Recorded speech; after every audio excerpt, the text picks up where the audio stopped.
Assalamualaikum warahmatullahi wabarakatuh. Pada kesempatan ini saya akan melanjutkan materi sebelumnya dengan judul proses produksi kerajinan bahan lunak.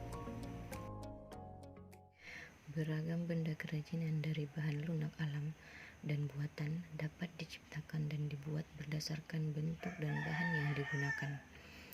Bahan-bahan yang digunakan dapat dipilih berdasarkan jenis dan karakteristik masing-masing seperti yang telah dijelaskan sebelumnya. Adapun teknik yang digunakan juga sangat bervariasi, diantaranya membentuk, mengukir, mengecor, menempel, melipat, mencetak, dan menggulung. Semua disesuaikan dengan jenis bahan yang digunakan, kemanfaatan, dan rancangan produksi kerajinan.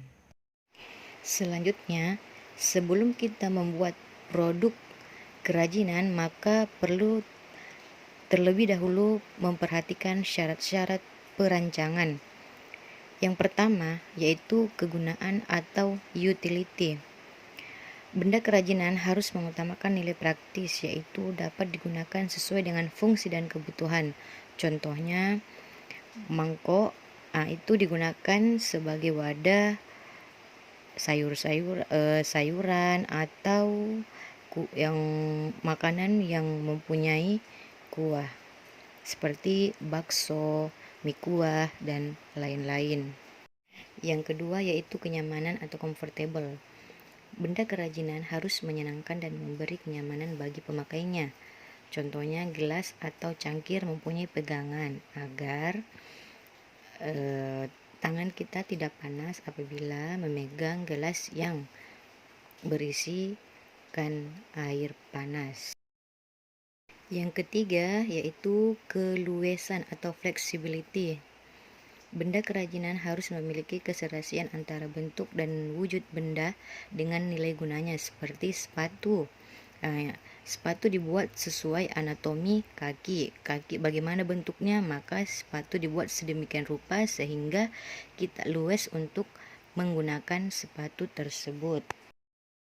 Yang keempat yaitu keamanan atau safety. Benda kerajinan tidak boleh membahayakan pemakainya.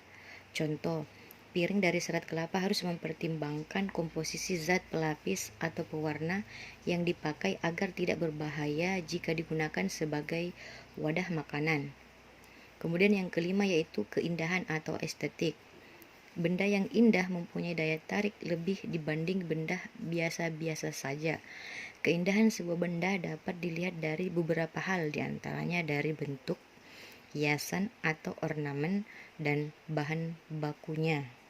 Sebelum membuat produk kerajinan, maka perlu diperhatikan proses perancangan. Yang pertama, tentukan bahan.